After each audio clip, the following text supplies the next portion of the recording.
Hi everyone, welcome to our channel. ఈరోజు మనం సాంఘిక మత సంస్కరణ ఉద్యమాలకు సంబంధించి పార్ట్ 3 చూద్దామండి. ఇప్పటి వరకు పార్ట్ 1, పార్ట్ 2 చేశాము. సో ఇంకా ఎవరైనా చూడకపోతే అవి చూసిన తర్వాత ఈ వీడియో చూడండి. సో ఈ వీడియోలో పార్ట్ 3 చూద్దామండి. ఇక్కడితో ఈ సామాజిక సంస్కరణ ఉద్యమాలు అనే టాపిక్ కంప్లీట్ అవుతుంది. సో ఇంకా లేట్ చేయకుండా స్టార్ట్ చేద్దాం. ఫస్ట్ క్వశ్చన్, భాగ్యారెడ్డి వర్మకు సంబంధించి క్రింది వాక్యాలను పరిశీలించండి. దళితుల సమస్యల పరిష్కారం కోసం, వారిలో విద్యాభివృద్ధి కోసం ఆయన 1911లో మాన్య సంఘాన్ని స్థాపించారు. 1917లో విజయవాడలో జరిగిన ప్రథమ ఆంధ్ర పంచమ మహాసభకు ఆయన అధ్యక్షత వహించారు. ఆయన చేసిన నిరంతర కృషి ఫలితంగా 1931లో నిజాం ప్రభుత్వం నిర్వహించిన జనాభా లెక్కల్లో దళితులను అధికారికంగా ఆది హిందువులుగా నమోదు చేశారు. సో ఆప్షన్ డి కరెక్ట్ అండి. 1, 2, 3 ఆర్ కరెక్ట్ అండి. ఈ భాగ్యారెడ్డి వర్మకు సంబంధించి దళితుల సమస్యల పరిష్కారం కోసం, వారిలో విద్యాభివృద్ధి కోసం ఆయన ఎవరు? ఈ భాగ్యారెడ్డి వర్మ 1911లో మాన్య సంఘాన్ని స్థాపించారంట. 1917లో విజయవాడలో జరిగిన ప్రథమ పంచమ మహాసభకు ఈ భాగ్యారెడ్డి వర్మ అధ్యక్షత వహించారు. ఈయన చేసిన నిరంతర కృషి ఫలితంగా 1911లో నిజాం ప్రభుత్వం నిర్వహించిన జనాభా లెక్కల్లో దళితులను అధికారికంగా ఆది హిందువులుగా నమోదు చేశారటండి. ఎవరి చేసిన కృషి ఫలితంగా? ఈ భాగ్యారెడ్డి వర్మ చేసిన కృషి ఫలితంగా ఈ దళితులను అధికారికంగా జనాభా లెక్కల్లో ఆది హిందువులుగా నమోదు చేశారంట. సో ఈ భాగ్యారెడ్డి వర్మ యొక్క అసలు పేరు మాదరి బాగయ్య. దళితుల సమస్యల పరిష్కారం కోసం, వారిలో విద్యాభివృద్ధి కోసం 1911లో మాన్య సంఘం స్థాపించారు. దీనినే 1922లో ఆది హిందూ సోషల్ సర్వీస్ లీగ్ గా మార్చారు. మాన్య సంఘాన్ని స్థాపించింది అయితే భాగ్యారెడ్డి వర్మ. దీనిని 1922లో మళ్ళీ ఆది హిందూ సోషల్ సర్వీస్ లీగ్ గా పేరు మార్చారంటండి. ఈ మాన్య సంఘంని తర్వాత ఆది హిందూ సోషల్ సర్వీస్ లీగ్ గా మార్చారు. 1917లో విజయవాడలో జరిగిన ప్రథమ ఆంధ్ర పంచమ మహాసభకు ఈ భాగ్యవర్మ అధ్యక్షత వహించారు. ఈ సభలోనే పంచములు అనే పదాన్ని తొలగించి ఆది ఆంధ్రులు లేదా ఆది హిందువులు అని పిలవాలని తీర్మానించారట. ఏ సభలో అండి? ప్రథమ ఆంధ్ర పంచమ మహాసభలో ఈ పంచములు అనే పదాన్ని తొలగించి ఆది ఆంధ్రులు లేదా ఆది హిందువులు అని పిలవాలని తీర్మానించారు. నెక్స్ట్, దళితులు ఈ దేశపు మొట్టమొదటి మూలవాసులని ఆయన చారిత్రక ఆధారాలతో సిద్ధాంతీకరించి పోరాడడం వల్ల 1931 నిజాం జనాభా లెక్కల్లో దళితులను అధికారికంగా ఆది హిందువులుగా నమోదు చేశారటండి. ఆది హిందువులుగా నమోదు చేశారు. Next question, E V Ramaswamy Nayakar ఇతను పెరియార్ సంబంధించిన వ్యక్తి. ఇతను క్రింది సంస్థలు లేదా ఉద్యమాలను కాలక్రమానుసారంగా అమర్చండి అన్నారండి. క్రొనాలజీ బేస్డ్ క్వశ్చన్ ఇది. ద్రావిడ కజగం, ఆత్మగౌరవ ఉద్యమం, వైకోం సత్యాగ్రహం, జస్టిస్ పార్టీ అధ్యక్షుడిగా బాధ్యతలు చేపట్టడం.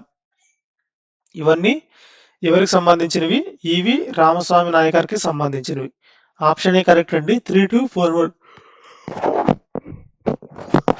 ఫస్ట్ వైకోం సత్యాగ్రహము, తర్వాత ఆత్మగౌరవ ఉద్యమము, తర్వాత జస్టిస్ పార్టీ అధ్యక్షుడిగా బాధ్యతలు చేపట్టడం, తర్వాత ద్రావిడ కజగం.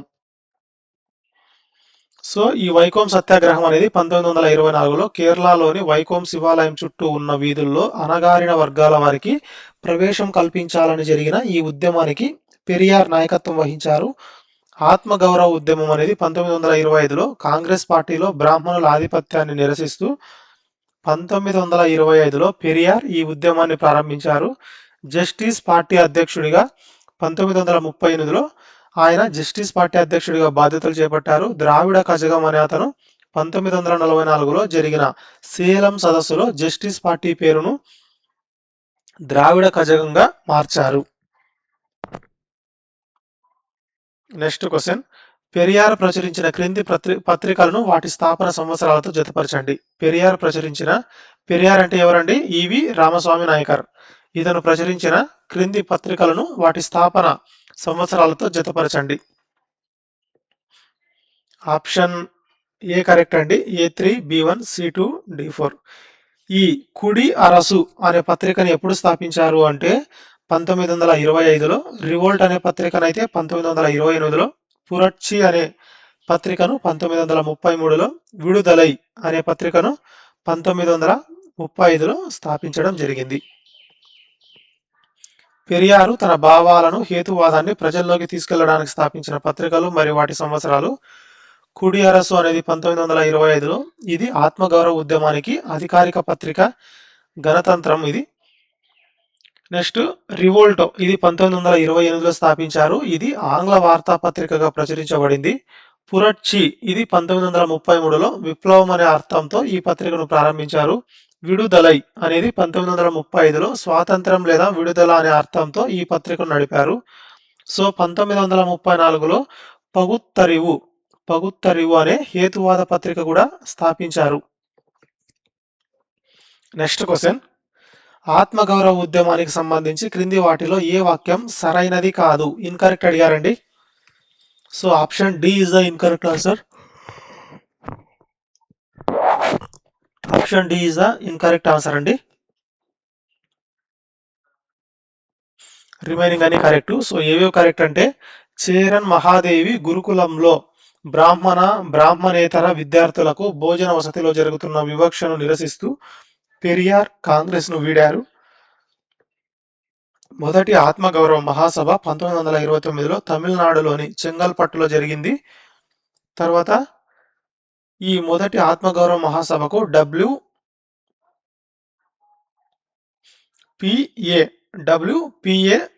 సౌందర్ పాండెన్ అధ్యక్షతన వహించారు. మొదటి ఆత్మగౌరవ మహాసభకు డబ్ల్యూపిఏ సౌందర్ పాండెను అధ్యక్షత వహించారు. సో ఏబిసిఆర్ కరెక్ట్ అండి.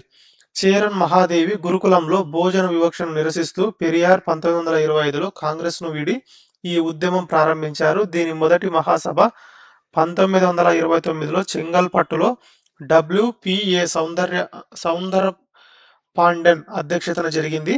సో ఏబిసిఆర్ కరెక్ట్ అండి. డి అనేది ఎందుకు రాంగు అంటే, బ్రాహ్మణ పురోహితులు సంస్కృత మంత్రాలు లేకుండా జరిగే ఆత్మగౌరవ వివాహాలకు 1967లో చట్టబద్ధత కల్పించింది సిఎన్ అన్నాదురై ప్రభుత్వం, సి రాజగోపాలాచారి రాజాజీ ప్రభుత్వం కాదు. సో రాజాజీ ప్రభుత్వం అనేది 1937 నుండి 39 కాలంలో హిందీని తప్పనిసరి చేయగా పెరియారు హిందీ వ్యతిరేక ఉద్యమం చేశారు. నెక్స్ట్ క్వశ్చన్, దివ్యజ్ఞాన సమాజానికి సంబంధించి క్రింది వాక్యాలను పరిశీలించండి. దివ్యజ్ఞాన సమాజానికి సంబంధించి క్రింది వాక్యాలు పరిశీలించండి. థియోసాఫికల్ సొసైటీకి సంబంధించిందండి. దీనిని 1875లో అమెరికాలోని న్యూయార్క్ నగరంలో మేడం హెచ్పి బ్లావట్స్కీ మరియు కల్నల్ హెచ్ఎస్ ఆల్కాట్ స్థాపించారు. ఈ దివ్యజ్ఞాన సమాజాన్ని స్థాపించింది ఎవరండి? న్యూయార్క్ నగరంలో అమెరికాలోని మేడం హెచ్పి బ్లావట్స్కీ మరియు కల్నల్ హెచ్ఎస్ ఆల్కాట్ స్థాపించారు. 1882లో వీరు దీని ప్రధాన కార్యాలయాన్ని మద్రాసు సమీపంలోని అడయార్కు మార్చారు. సత్యం కంటే గొప్ప మతం లేదు అనేది ఈ సంస్థ యొక్క ప్రధాన నినాదం. ఈ థియోసాఫికల్ సొసైటీకి సంబంధించి నినాదం ఏంటి అంటే, సత్యం కంటే గొప్ప మతం ఏదీ లేదని వీరి యొక్క నినాదం. సో దివ్యజ్ఞాన సమాజాన్ని 1875లో న్యూయార్క్లో రష్యాకు చెందిన మేడం బ్లావట్స్కీ, అమెరికాకు చెందిన కల్నల్ ఆల్కాట్ స్థాపించాడు. 1882లో దీని ప్రధాన కార్యాలయాన్ని మద్రాస్ సమీపంలోని అడయార్కు మార్చడంతో ఇది అంతర్జాతీయ కేంద్రంగా మారింది. ఈ సంస్థ సత్యం కంటే గొప్ప మతం లేదు అనే నినాదంతో హిందూ, బౌద్ధ వంటి ప్రాచీన భారతీయ మతాల ఔన్నత్యాన్ని, కర్మ సిద్ధాంతాన్ని, విశ్వ మానవ సభ్రాతృత్వాన్ని ప్రచారం చేసింది. So option D is the correct answer అండి. 1, 2, 3 are correct. Next question, Annie Besant కు సంబంధించిన క్రింది జతలలో ఏవి సరిగ్గా జతపరచబడినవి? కరెక్ట్ పేర్స్ ఏవో అడిగారండి. So option A is the correct answer. Only 1 and 2 are correct అండి. సెంట్రల్ హిందూ కాలేజ్ అనేది 1898లో వారణాసిలో స్థాపించబడింది.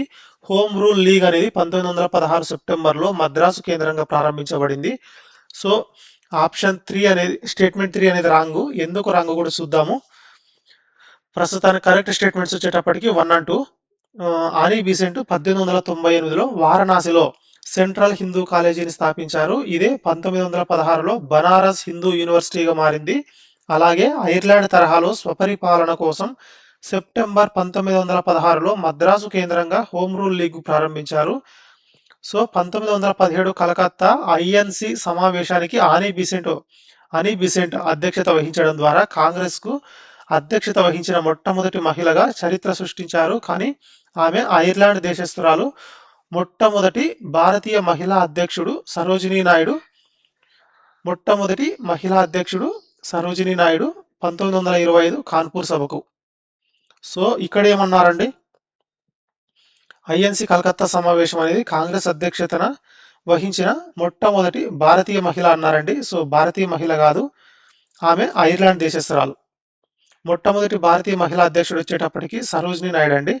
సో ఇది బాగా గమనించాలి. నెక్స్ట్ క్వశ్చన్, తాయుని ఉద్యమానికి సంబంధించి క్రింది వాక్యాలను పరిశీలించండి. తాయుని ఉద్యమానికి సంబంధించి క్రింది వాక్యాలను పరిశీలించండి. దీనిని 1839లో బెంగాల్ ప్రాంతంలో కరమత్ అలీ జౌన్పురి ప్రారంభించిన ఒక స్వచ్ఛమైన మత సంస్కరణ ఉద్యమం. ఇది ఫరైజీ ఉద్యమకారుల వాదనను వ్యతిరేకిస్తూ బ్రిటిష్ పాలనలోని భారతదేశాన్ని దార్ ఉల్ హర్బ్ శత్రు భూమి అనడానికి బదులుగా దార్ ఉల్ అమన్ శాంతియుత దేశంగా ప్రకటించింది. ఆప్షన్ సి అండి, బోత్ 1 and 2 ఆర్ కరెక్ట్ అండి. 1839లో కరమత్ అలీ జౌన్పురి తూర్పు బెంగాల్ ఢాకా కేంద్రంగా తాయుని ఉద్యమం ప్రారంభించారు. ముస్లింలలోని మూఢనమ్మకాలను తొలగించడం దీని యొక్క లక్ష్యము. ఫరైజీ ఉద్యమ నాయకులు భారతదేశాన్ని దార్ ఉల్ హర్బ్ యుద్ధ భూమిగా ప్రకటించి బ్రిటిష్ ఇండియాలో శుక్రవారం ప్రార్థనలు చేయకూడదన్నారు. కానీ తాయినీ ఉద్యమం దానిని వ్యతిరేకించి బ్రిటిష్ వారు మతంలో జోక్యం చేసుకోనంత వరకు ఇది తార్ ఉల్ అమన్ శాంతియుత దేశమని, జుమ్మా ప్రార్థనలు చేసుకోవచ్చని బోధించింది. నెక్స్ట్ క్వశ్చన్, సంస్కరణోద్యమ కాలంలో స్థాపించబడిన సేవా సదన్ సంస్థలకు సంబంధించి సరైన వాక్యాన్ని లేదా వాక్యాలను గుర్తించండి. సంస్కరణోద్యమ కాలంలో స్థాపించబడిన సేవా సదన్ సంస్థలకు సంబంధించి సరైన వాక్యాన్ని లేదా వాక్యాలను గుర్తించండి. ఆప్షన్ సి కరెక్ట్ అండి, బోత్ 1 and 2 ఆర్ కరెక్ట్. దిక్కులేని మహిళలకు ఆశ్రయము, విద్య, వైద్య సదుపాయాలు అందించడానికి బెహ్రాం జిఎం మలబారి మరియు దయారాం గిడుమాల్ 1908లో బాంబేలో సేవా సదన్ స్థాపించారు. మహిళల్లో వయోజన విద్యను ప్రోత్సహించడం, నర్సింగ్ లాంటి వృత్తుల్లో శిక్షణ ఇవ్వడం కోసం ఎంజి రనడే సతీమణి రమాబాయి రనడే 1909లో పూణే సేవా సదన్ స్థాపించారు. సో బోత్ ఆర్ కరెక్ట్ అండి. బాంబే సేవా సదన్ 1908ను బిఎం మలబారి స్థాపించారు. ఈయన చేసిన సుదీర్ఘ పోరాటం వల్లే 1891లో బ్రిటిష్ ప్రభుత్వము బాలికల వివాహ వయసును 10 నుండి 12 ఏళ్లకు పెంచుతూ ఏజ్ ఆఫ్ కన్సెంట్ యాక్ట్ తెచ్చింది. పూణే సేవా సదన్ ను రమాబాయి రనడే మహిళా సాధికారత, వయోజన విద్య మరియు నర్సింగ్ శిక్షణ కోసం స్థాపించారు. నెక్స్ట్ క్వశ్చన్, ముకుందరావు పాటిల్ కు సంబంధించిన క్రింది రచనలు మరియు సంస్థలను వాటి సరైన వివరణలతో జతపరచండి. దీనమిత్ర అనేది గ్రామీణ ప్రజల్లో రైతుల్లో చైతన్యం నింపిన గ్రామస్థాయి పత్రిక. బహుజన్ సమాజ్ అనేది అణగారిన వర్గాలను, రైతులను అగ్రవర్ణాల దోపిడీ నుండి కాపాడటానికి 1915లో సతారాలో ప్రారంభించిన సంస్థ. కుల్కర్ణి లీలామృత్. ఈ కుల్కర్ణి లీలామృత్ అనేది గ్రామీణ ప్రాంతాల్లో ప్రజలను మోసం చేసే కులకర్ణి వ్యవస్థపై వ్యంగ్య విమర్శ. నెక్స్ట్ ధర్మ చికిత్స అనేది మూఢనమ్మకాలు, మతపరమైన దోపిడీని ఎండగడుతూ రాసిన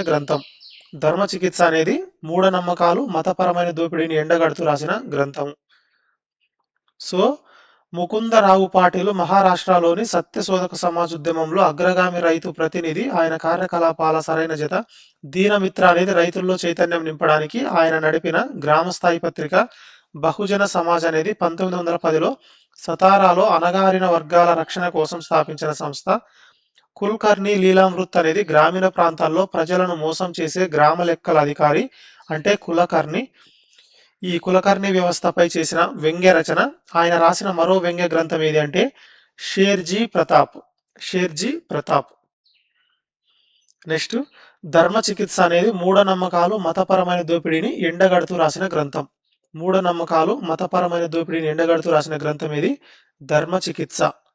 next question, Indian society of oriental art కు సంబంధించి క్రింది వాక్యాలను పరిశీలించండి. పాశ్చాత్య కళాశైలికి భిన్నంగా భారతీయ సాంప్రదాయ కళలను పునరుజ్జీవింపజేయడానికి 1907లో కలకత్తాలో అబనీంద్రనాథ్ కలకత్తాలో అబనీంద్రనాథ్ ఠాగూరు, గగనేంద్రనాథ్ ఠాగూరు దీనిని స్థాపించారు. దేనినండి? Indian society of oriental art. ఈ సొసైటీ ఓసి గంగూలీ సంపాదకత్వంలో రూపం అనే ప్రసిద్ధ త్రైమాసిక కళాపత్రికను ప్రచురించింది. లార్డ్ కిచెనర్ ఈ సంస్థకు ప్రథమ అధ్యక్షుడిగా వ్యవహరించారు.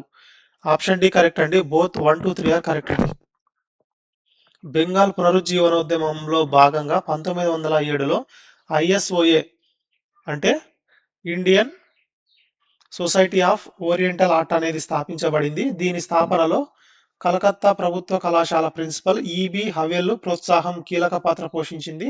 ఇది బెంగాల్ స్కూల్ ఆఫ్ ఆర్ట్ ఉద్యమానికి కేంద్రంగా మారి అకాడమిక్ రియలిజం శైలిని తిరస్కరించింది. సో ఈ సంస్థకు మొదటి అధ్యక్షుడు లార్డ్ కిచెనర్ కాగా కళా ప్రచారం కోసం రూపం అనే జర్నల్ను ఓసి గంగూలీ సంపాదకత్వంలో నడిచింది. Next question. భాగ్యరెడ్డి వర్మ స్థాపించిన సంస్థల కాలక్రమం మరియు వాటి నిర్మాణ మార్పులకు సంబంధించి క్రింది వాక్యాలను పరిశీలించండి. దళితులలో హరికథలు, భజనల ద్వారా సామాజిక స్పృహ కల్పించడానికి 1906లో జగన్ మిత్ర మండలి స్థాపించబడింది. అంటరానితనానికి వ్యతిరేకంగా పోరాడటానికి 1922లో ఆది హిందూ సోషల్ సర్వీస్ లీగ్ అనేది మునుపటి సంస్థలతో ఎటువంటి సంబంధం లేకుండా సంపూర్ణంగా కొత్తగా స్థాపించబడిన స్వతంత్ర సంస్థ. సో ఆప్షన్ ఏ కరెక్ట్ అండి. ఓన్లీ స్టేట్మెంట్ 1 మాత్రమే కరెక్ట్ అండి. దళితులలో అంటే ముఖ్యంగా మాల మాదిగ వర్గాలలో చైతన్యం తీసుకురావడానికి భాగ్యారెడ్డి వర్మ స్థాపించిన తొలి సంస్థ జగన్ మిత్ర మండలి. ఇది 1906లో. దీని ద్వారా హరికథలు, భజనల సహాయంతో సామాజిక స్పృహ కల్పించారు. స్టేట్మెంట్ ఎందుకు రాంగు అంటే ఆది హిందూ సోషల్ సర్వీస్ లీగ్ అనేది సరికొత్తగా పెట్టిన సంస్థ కాదండి. ఆయన 1911లో స్థాపించిన మాన్య సంఘం పేరును 1922లో ఆది హిందూ సోషల్ సర్వీస్ లీగ్ గా మార్చారు. ఆది హిందూ సోషల్ సర్వీస్ లీగ్ గా మార్చారు.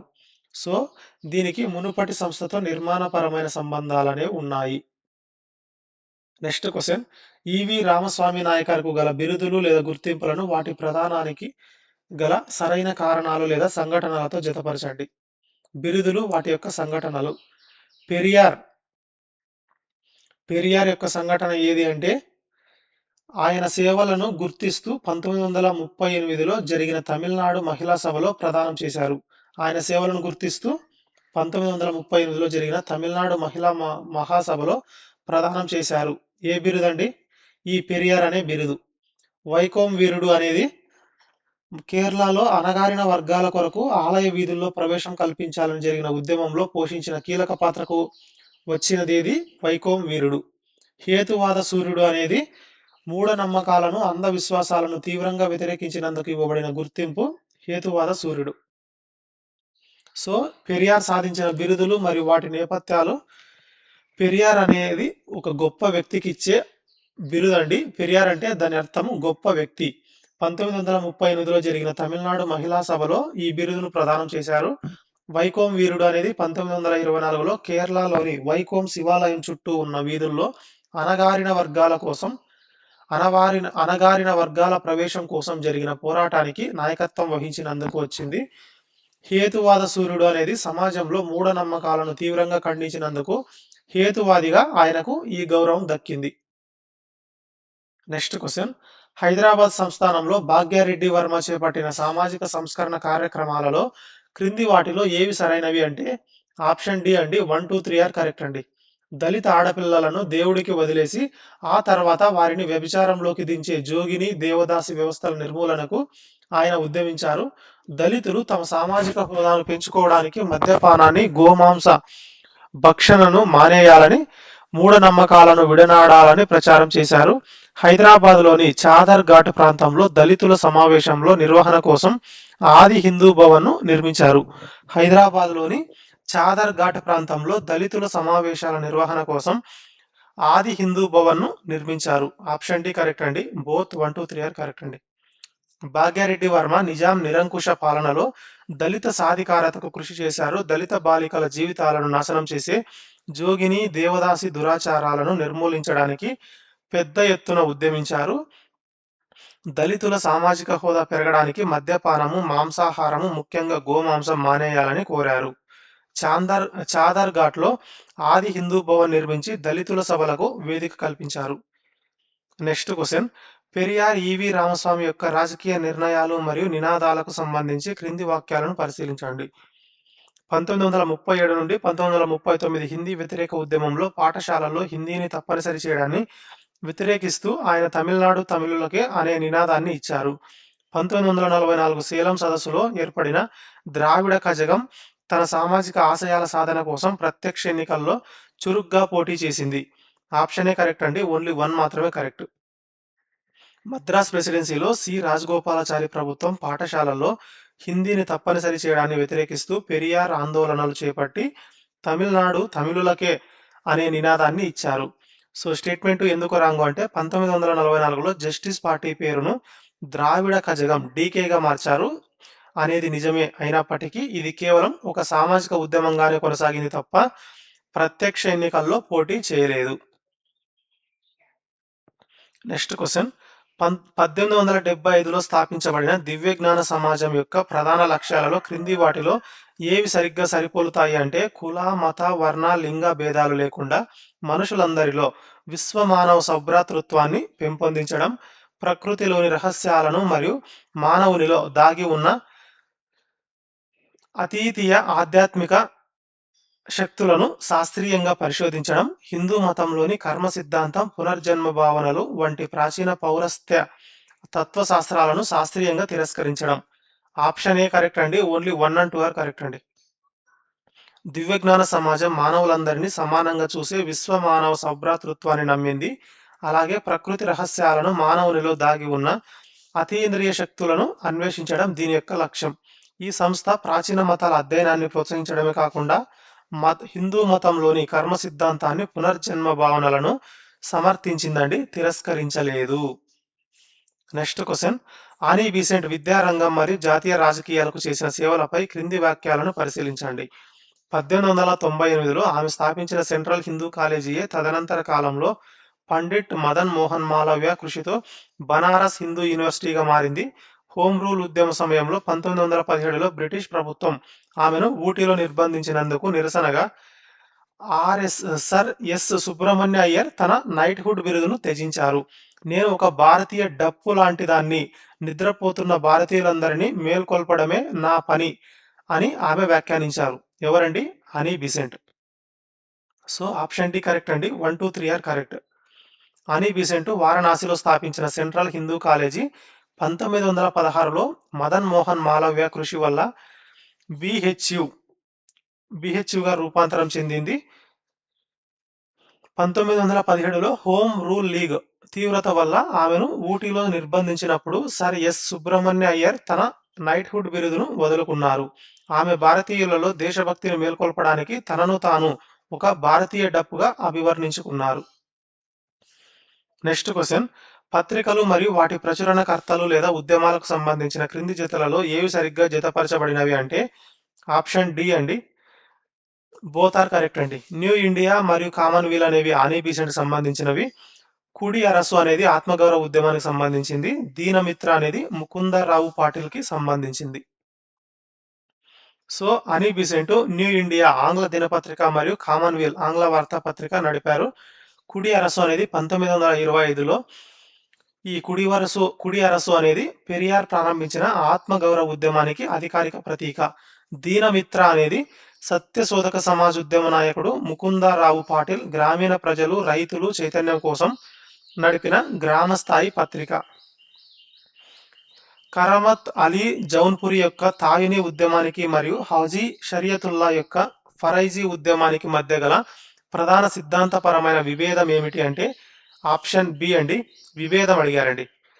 కరమత్ అలీ జౌన్పురి యొక్క తాయినీ ఉద్యమానికి మరియు హజీ షరియతుల్లా యొక్క ఫరైజీ ఉద్యమానికి మధ్య గల ప్రధాన సిద్ధాంతపరమైన విభేదం ఏది అంటే ఆప్షన్ బి, బ్రిటిష్ పాలనలోని భారతదేశం దార్ ఉల్ హర్బ్ అంటే శత్రుభూమి లేదా దార్ ఉల్ అమన్ శాంతియుత దేశమా అనే అంశంపై మరియు శుక్రవారం సామూహిక ప్రార్థనల నిర్వహణపై విభేదం. అంటే శత్రుభూమి, శాంతియుత దేశం ఈ రెండిటి మీద ఇక్కడ విభేదం అనేది ఉందటండి. ఫరైజీ ఉద్యమకారులు బ్రిటిష్ పాలనలోని భారత్ను దార్ ఉల్ హర్బ్ శత్రుభూమిగా ప్రకటించి ఇక్కడ శుక్రవారం జుమ్మా మరియు ఈద్ ప్రార్థనలు చేయకూడదన్నారు. కానీ తాయినీ ఉద్యమ స్థాపకుడు కరమత్ అలీ దీనిని తీవ్రంగా వ్యతిరేకించి బ్రిటిష్ వారు ముస్లింల మతపరమైన అంశాల్లో జోక్యం చేసుకోనంత వరకు భారతదేశం శత్రు దేశం కాదని, ఇది దార్ ఉల్ అమన్ శాంతియుత దేశం అని ప్రకటించారు. Next question, Indian society of oriental art మరియు బెంగాల్ స్కూల్ ఆఫ్ ఆర్ట్ కు సంబంధించి క్రింది వాక్యాలను పరిశీలించండి. ఇది పాశ్చాత్య అకాడమిక్ రియలిజం శైలిని తిరస్కరించి అజంతా, మొఘల్, రాజపుత్ర వంటి భారతీయ సాంప్రదాయ కళా శైలులకు ప్రాధాన్యతనిచ్చింది. అవనీంద్రనాథ్ ఠాగూర్ నేతృత్వంలో నందలాల్ బోస్, క్షితీంద్రనాథ్ మజుందార్ వంటి గొప్ప చిత్రకారులు ఇక్కడ శిక్షణ పొందారు. 1914లో ప్యారిస్లో జరిగిన ఈ సొసైటీ ప్రదర్శన భారతీయ ఆధునిక కళను అంతర్జాతీయంగా పరిచయం చేసిన తొలి ప్రదర్శనల్లో ఒకటిగా నిలిచింది. సో ఆప్షన్ డి కరెక్ట్ అండి. 1, 2, 3 ఆర్ కరెక్ట్ అండి. Indian society of oriental art అనేది పాశ్చాత్య శైలి ఆధిపత్యాన్ని, అకాడమిక్ రియలిజంను తిరస్కరించి భారతీయ సాంస్కృతిక అస్తిత్వాన్ని కాపాడటానికి ప్రయత్నించింది. అవనీంద్రనాథ్ ఠాగూర్ ఆధ్వర్యంలో నందలాల్ బోసు, క్షితీంద్రనాథ్ మజుందారు వంటి ప్రముఖులు ఇక్కడ శిక్షణ పొందారు. 1914లో ప్యారిస్లో నిర్వహించిన ఎగ్జిబిషన్ ద్వారా భారతీయ ఆధునిక సాంప్రదాయ కళకు అంతర్జాతీయ గుర్తింపు తెచ్చింది. నెక్స్ట్ క్వశ్చన్, క్రింది విద్యా మరియు సామాజిక సంస్థలను వాటి స్థాపన సంవత్సరాల ఆధారంగా కాలక్రమానుసారం అమర్చండి. పూణే సేవా సదన్ రమాబాయి రనడే, సెంట్రల్ హిందూ కాలేజీ వారణాసి ఆనీ బిసెంట్ సంబంధించింది, సేవా సదన్ బాంబే అనేది బిఎం మలబారికి సంబంధించింది, Indian society of oriental art అనేది అవనీంద్రనాథ్ ఠాగూర్ కి సంబంధించింది. క్రొనాలజీ అడిగారు కాబట్టి ఆప్షన్ ఏ అండి, 2, 4, 3, 1. ఈ సెంట్రల్ హిందూ కాలేజీని స్థాపించింది ఎప్పుడు? 1898లో ఆనీ బిసెంట్ చే వారణాసిలో యువతకు భారతీయ సంస్కృతి బోధించడానికి స్థాపించబడింది. ఇది central Hindu college. Indian society of oriental art అనేది 1907లో స్థాపించబడింది. అవనీంద్రనాథ్ ఠాగూర్ మరియు గగనేంద్రనాథ్ ఠాగూర్లచే కలకత్తాలో స్థాపించబడింది.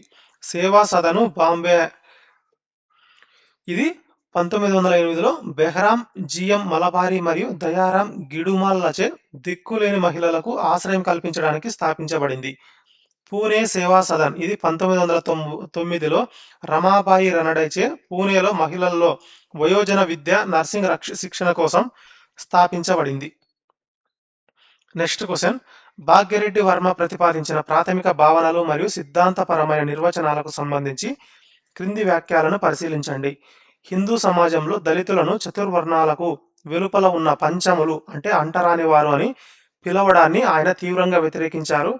దళితులు ఈ దేశానికి బయట నుంచి వచ్చిన వారు కాదని, వారు ఈ దేశపు మొట్టమొదటి మూలవాసులని ఆయన చారిత్రక ఆధారాలతో సిద్ధాంతీకరించారు. దళితులను పంచములు లేదా అంటరాని వారు అని కాకుండా ఆది హిందువులు అని మాత్రమే పిలవాలని, అది వారి ఆత్మ గౌరవానికి ప్రతీక అని ఆయన డిమాండ్ చేశారు. సో ఆప్షన్ డి కరెక్ట్ అండి. 1, 2, 3 are correct.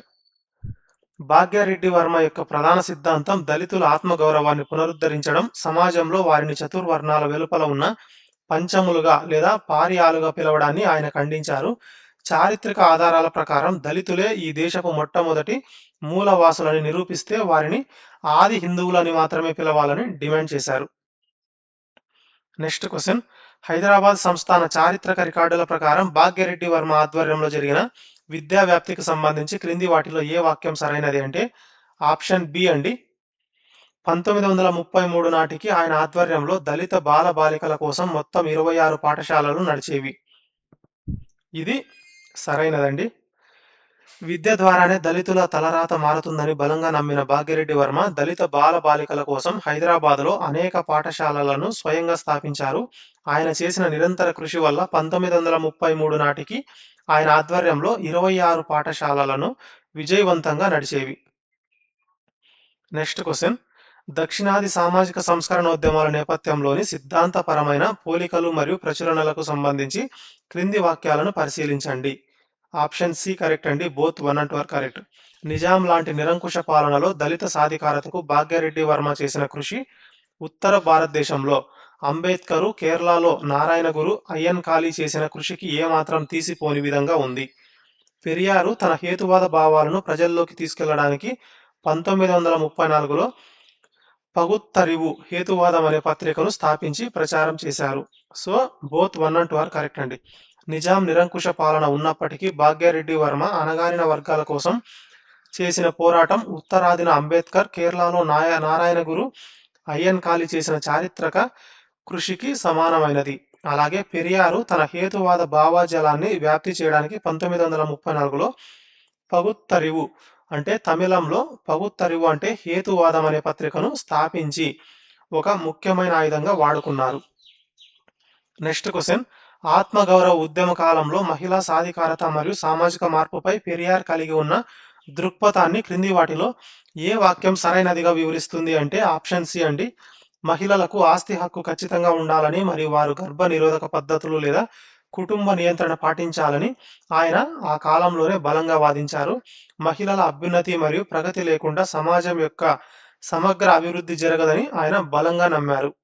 So option C correct అండి. Both 1 and 2 are correct. ఆత్మగౌరవ ఉద్యమంలో మహిళా సాధికారత ఒక ముఖ్యమైన మైలురాయి. మహిళలకు ఆస్తి హక్కు, విడాకులు తీసుకునే హక్కు ఉండాలని, అలాగే కుటుంబ నియంత్రణ, గర్భ నిరోధక పద్ధతులు పాటించాలని పెరియార్ ఆ కాలంలోనే విప్లవాత్మకంగా వాదించారు.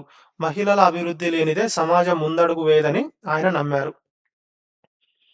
Next question. మత గ్రంథాల తిరస్కరణ మరియు ఆత్మగౌరవ వివాహాల ప్రత్యేక సామాజిక లక్షణాలకు సంబంధించి క్రింది వాక్యాలను పరిశీలించండి.